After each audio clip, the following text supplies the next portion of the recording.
Hello, welcome you all.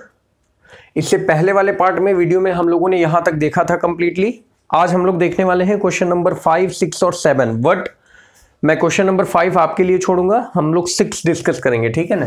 Simple है 5th वाला, तो 6th वाला आप लोग देखिए, फिर 7th भी सिंपल ही है, उसका एक पार्ट में आपके सामने डिस्कस कर दूंगा, ठीक है ना। चलिए,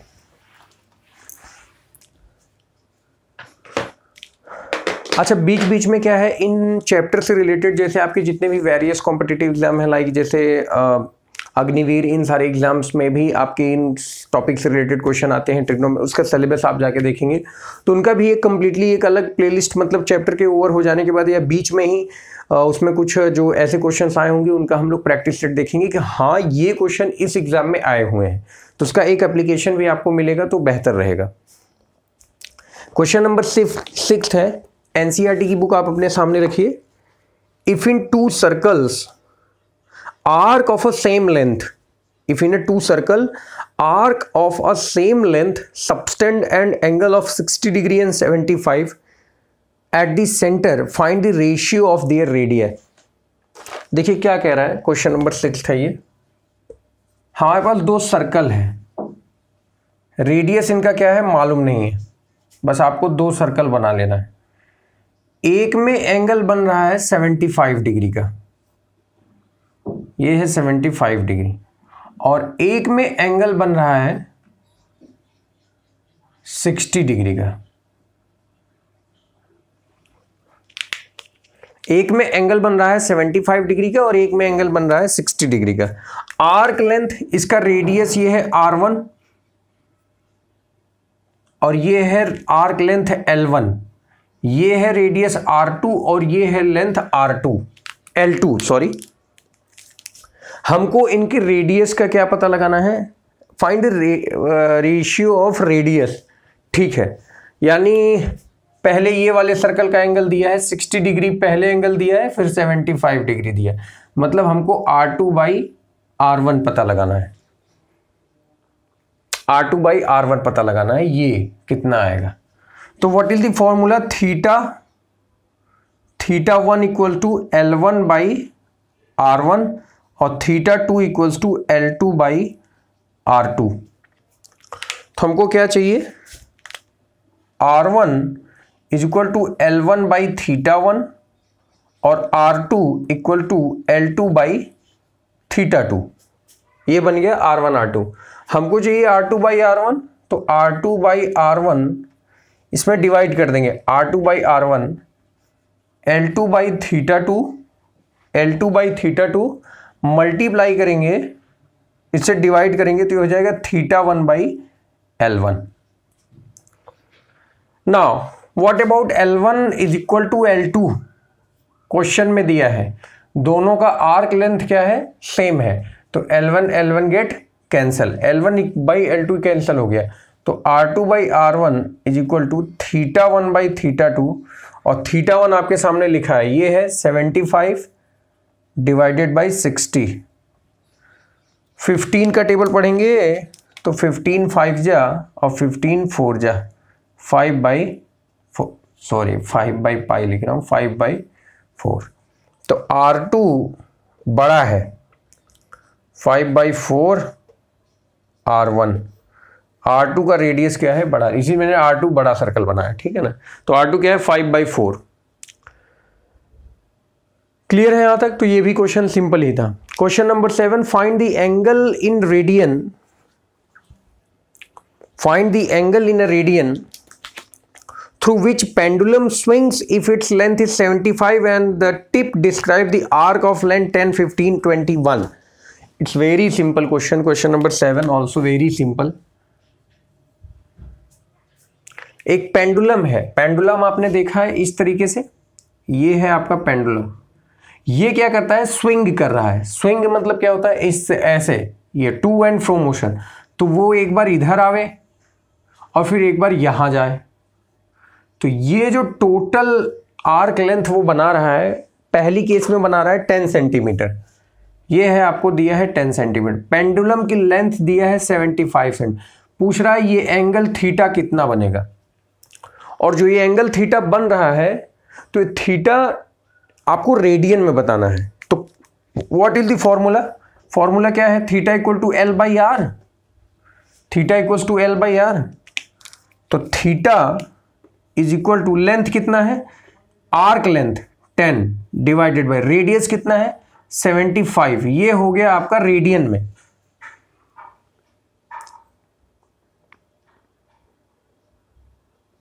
हाँ, रेडियन में ही बताना ना, ठीक है।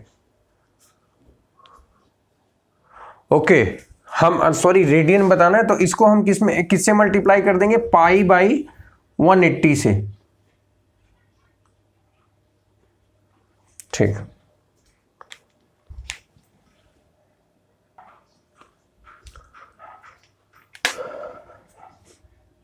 एक्चुअली ये theta equal to L by R, हम इसको पाई बाई 180 से क्यों मल्टीप्लाई करेंगे? क्वेश्चन में तो ऑलरेडी रेडियन में ही पूछा है ना, तो ये तो रेडियन में ही है, इसमें डिग्री थोड़ी ना है।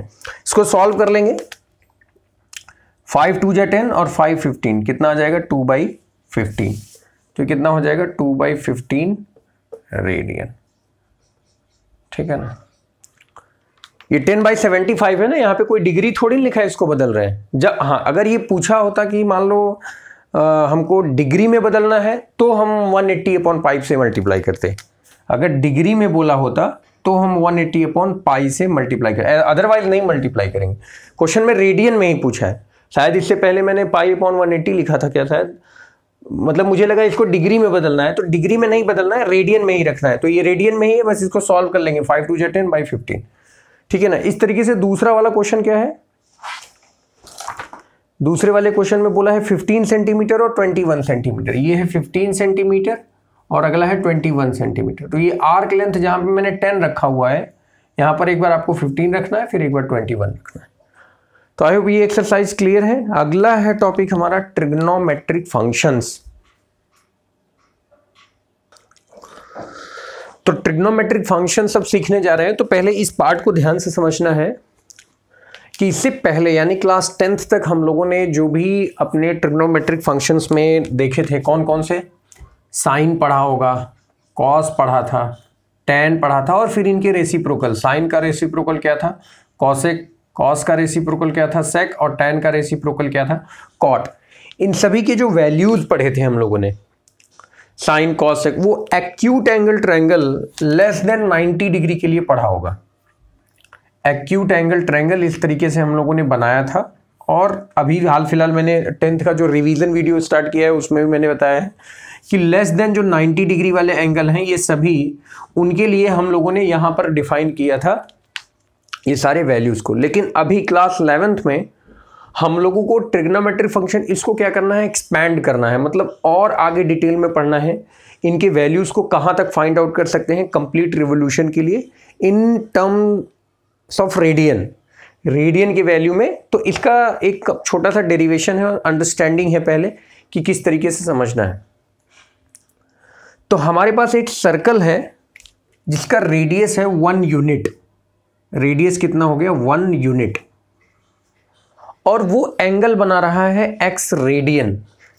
देखना ध्यान से, एंगल कितना जनरेट हो रहा है? x रेडियन, यानी angle POA is nothing but x radian. ये एंगल POA, और जो आर्क लेंथ है यूनिट सर्कल में, मैंने बताया था ना डेफिनेशन के हिसाब से कि यूनिट सर्कल में जो अगर जो आर्क लेंथ है उतना ही एंगल वो सेंटर पे सबस्टेंड करता है। तो आर्क लेंथ जो है वो है x, तो एंगल भी रेडियन में क्या सबस्टेंड होगा? x। तो एंगल POA हो गया x रेडियन, और आर्क लेंथ यानी AP कितना हो गया? x। ओके, अच्छा ये बताइए OA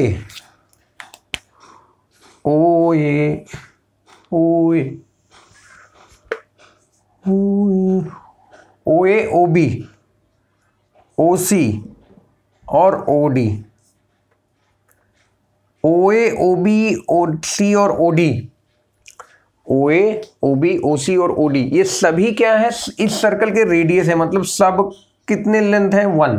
तो अगर ये 1 है तो तो x एक्सिस पर y की वैल्यू क्या होती है 0, तो ये इसका कोऑर्डिनेट पॉइंट A का कोऑर्डिनेट क्या हो जाएगा 1,0। पॉइंट B का कोऑर्डिनेट क्या हो जाएगा, अब पॉइंट B y एक्सिस पे है तो इस पे x 0 होता है। C की बात करूं तो नेगेटिव साइड में है, x एक्सिस पे नेगेटिव पे है तो x कितना हो जाएगा -1,0। और D की बात करूं तो नेगेटिव y है तो उस पे x 0 -1। यहां तक पॉइंट समझ में आया कि नहीं, ये वैल्यू समझ में आई कि नहीं, A B C D ये वाला पार्ट समझ में आया कि नहीं। नाउ आप मुझे ये बताओ cos x, अगर मैं लिखूं angle cos x class 10th वाले डेफिनेशन से, इस राइट एंगल ट्रायंगल POM में हाइपोटेनियस क्या है OP, ये है हाइपोटेनियस। OM क्या है बेस और PM क्या है परपेंडिकुलर। तो what you will write, cos x equal to what you will write, base upon perpendicular, base upon hypotenuse, और what you will write as a sin x equal to perpendicular PM अपॉन OP।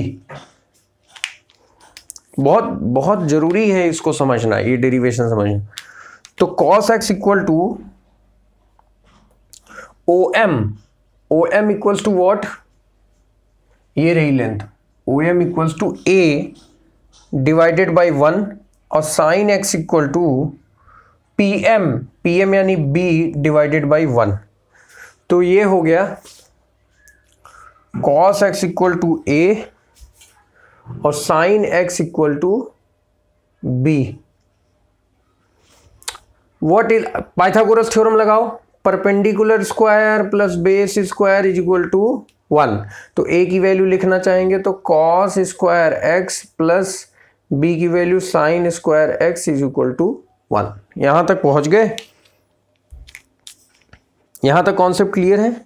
और एक complete revolution में कितने degree का angle घूमेगा 360 degree, और कितना रेडियन का 2 पाई रेडियन और 360 डिग्री। ये हो गया आपका टोटल, ये हो गया 2 पाई। तो ये क्वाड्रेंट इसको कितने पार्ट में डिवाइड करता है 4 पार्ट में। तो 2 पाई को अगर 4 पार्ट में डिवाइड करूं तो पहला जो क्वाड्रेंट बनेगा वो बनेगा π/2 का, यानी यहां से यहां तक का एंगल होगा π/2, फिर यहां से यहां तक का एंगल हो जाएगा पाई, और फिर यहां से यहां तक का एंगल हो जाएगा 3π/2, और टोटल कितना हो जाएगा 2 पाई। ये एंगल आप समझ गए, ये कितना हो जाएगा 90, ये कितना हो जाएगा 180, ये हो जाएगा 270, और ये कितना हो जाएगा, या फिर आप बदलना भी जानते हैं 90 डिग्री, 180 डिग्री, 270 डिग्री, 360 डिग्री, इनको आप पाई में बदलना जानते हैं कि नहीं, रेडियन में कर लेंगे ना फटाफट।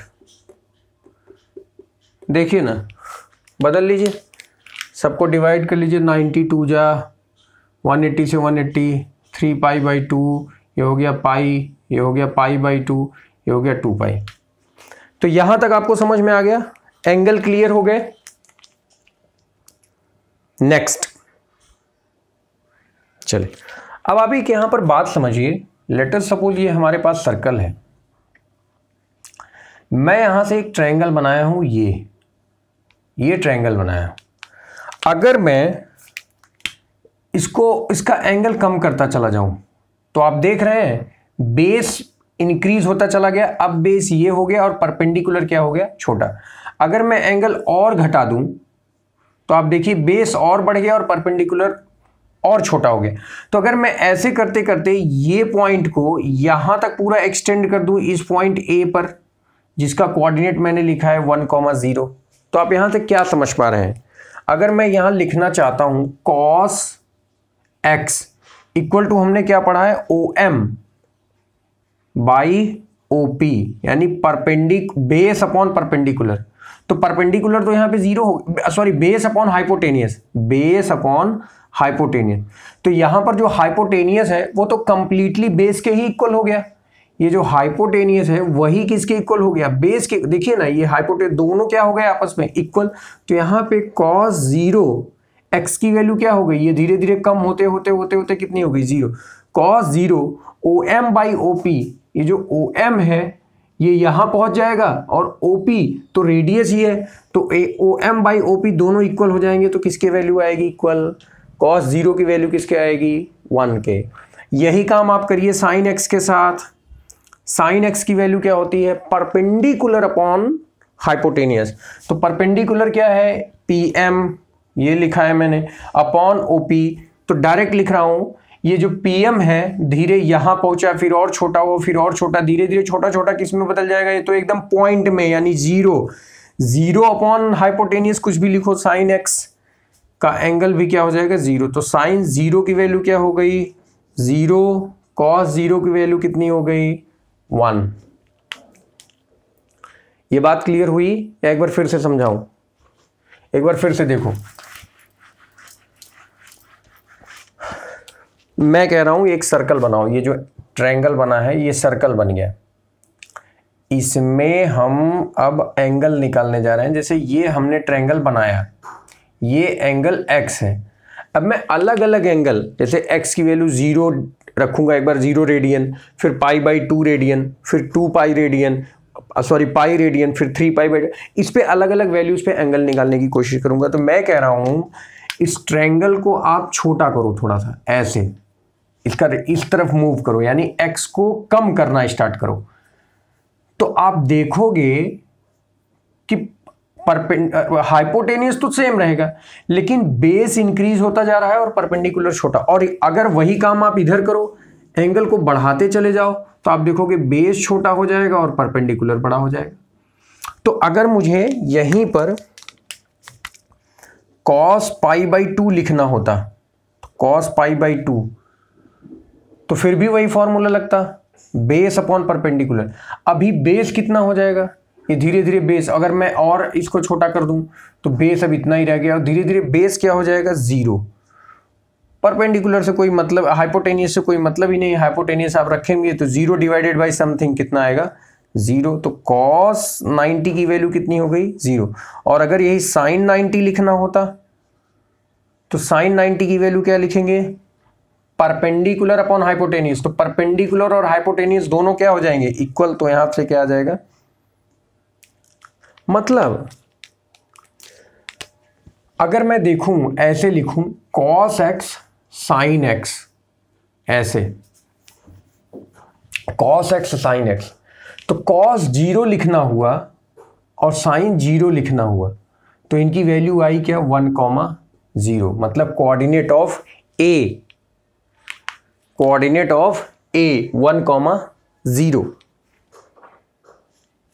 अगर मुझे लिखना हो cos π/2 और sin π/2, तो वैल्यू कितनी आई, 0,1।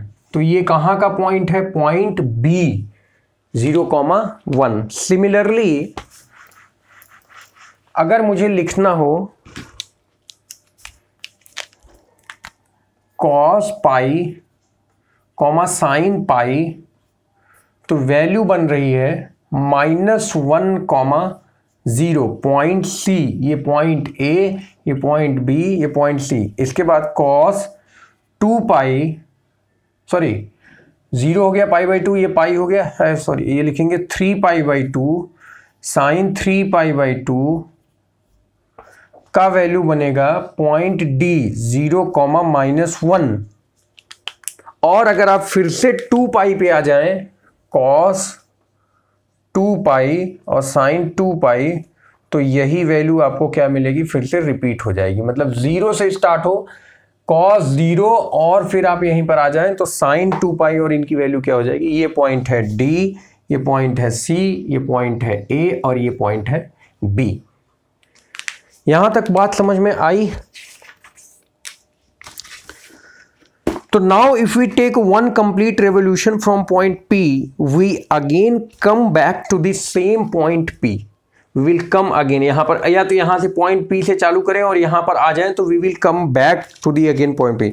दस we also observe that if X increases और decreases by an integral multiple of 2 pi, ये एक्स का एक कंप्लीट रिवोल्यूशन लगाने पे कितना आएगा 2 pi, the value of sine and cosine function does not change. Yes, एक कंप्लीट रिवोल्यूशन कर लेने पर, जैसे आप मान लो यहां पर हो, यहां से स्टार्ट करो और फिर यहीं पर आ जाओ तो वैल्यू चेंज नहीं होगी. फिर आप क्या काम करो, यहां से चलो और फिर यहीं पर आओ, फिर वही वैल्यू मिलेगी. और अगर आप यहां से आधा चले जाओ, यहां पर आ जाओ, मान लो आपने, ऐसे समझा रहा हूं, इसको मैं पूरा साफ कर दे रहा हूं. आप क्या काम करो, आपने एक चेक कर लिया, कितना एंगल बना 2 पाई. फिर आपने दूसरा चेक कर लिया इसी पॉइंट से, P से एक चेक कर लिया, तो ये कितना, अगला क्या बना, इसका 2 गुना 2 पाई, 2 इंटू 2 पाई. फिर आपने एक चेक कर लिया, कितना हो गया 3 इंटू 2 पाई. आपने फिर चौथा चेक कर लिया, कितना हुआ 4 इंटू 2 पाई. ऐसे ही आपने n चेक कर लिया तो कितना हो गया 2n पाई. ये कितना हो गया 2n पाई. नेक्स्ट, अब आप क्या काम करो, 2n पाई आप कितने भी चेक कर लेते रहो सेम पॉइंट पे, वैल्यू चेंज नहीं होगी. अब आप यहां से चले लेकिन थोड़ी दूर यहां पर आकर रुके, तो लेट अस सपोज आपने x डिग्री एंगल और चला, तो टोटल आपका एंगल कितना हो गया, टोटल एंगल जो आपका बना वो बना साइन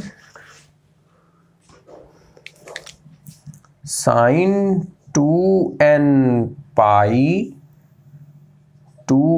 पाई प्लस x, और ये भी लिखो cos 2n pi plus x is equal to.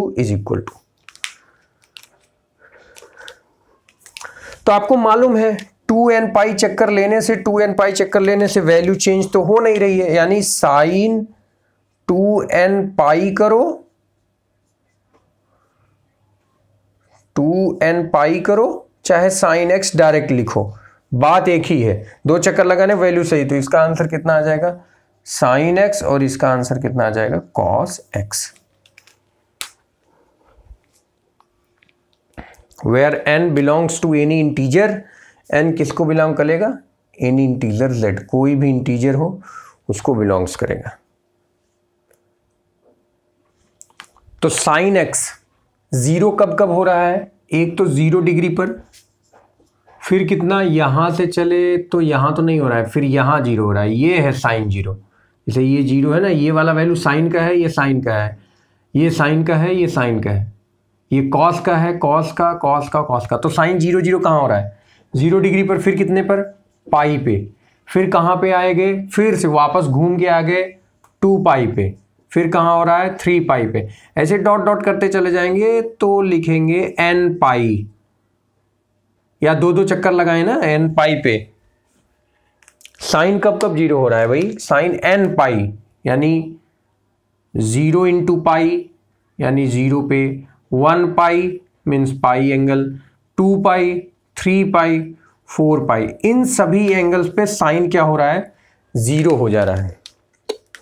Next, cos कब 0 हो रहा है 90 डिग्री पर, पाई बाई 2, फिर कब हो रहा है 3 पाई बाई 2, फिर कब होगा 5 पाई बाई 2, और ये प्लस माइनस चलता रहेगा. प्लस माइनस का भी ध्यान रखेंगे, प्लस माइनस का ध्यान रखना है, यानी अगर क्लॉकवाइज चल रहे हैं तो भी और उल्टा चले तो भी प्लस माइनस का ध्यान रखना है. तो एक जनरल जो फॉर्मूला बन गया वो ये बन गया कि sine x is equal to 0 when x equal to n pi, और cos x equal to 0 when x equal to, ये सब कैसे नंबर हैं भाई, 3/2, 1/2, 5/2 फ्रैक्शनल नंबर है, तो इसको ऐसा लिखा गया है 2, और सब मल्टीपल है π/2 के. देखो ये कितना है π/2, ये भी है π/2, π/2, मतलब सब में एक्चुअली π/2 का मल्टीप्लाई किया, और एक्चुअल नंबर क्या है 1, 3, 5, 7, 9 इस तरीके से। तो इसको कैसे लिख सकते हैं? ऑड नंबर है 2n+1। इवन नंबर क्या मानते हैं? 2n। ऑड नंबर क्या एज्यूम करते हैं? 2n+1। तो क्या मल्टीप्लाई कर देंगे? π/2। यस, तो ये हमारे दो फॉर्मूले बन गए, x = n π और x = 2n π। आगे हम लोग अब इसके बारे में थोड़ा सा डिटेल में देखेंगे नेक्स्ट वीडियो में। Thank you so much.